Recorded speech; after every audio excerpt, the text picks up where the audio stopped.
Good morning friends. आज आपण compounding ही word formation process बघणार आहोत. आता कंपाऊंडिंग म्हणजे काय, तर ही एक मॉर्फोलॉजी मधली वर्ड फॉर्मेशन प्रोसेस आहे ज्याच्यामध्ये त्याचा वापर करून आपण नवीन शब्द तयार करत असतो. आता याच्यामध्ये नक्की आपण करतो काय, तर वी कंबाईन टू वर्ड्स. आपण काय करतो बघा, ह्याच्यामध्ये कंबाईन करतो म्हणजे एकत्र करतो. दोन वेगवेगळे वर्ड्स असतात त्यांना आपण एकत्र करतो आणि नवीन शब्द तयार करतो.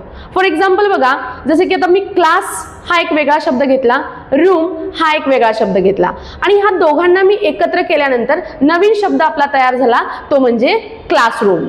बरोबर. सो अशा पद्धतीने तुम्ही कंपाऊंडिंग मध्ये नवीन शब्द तयार करू शकता. आता दुसरे एखादं एक्झाम्पल घ्यायचंच म्हटलं तर बघा, टी पॉट.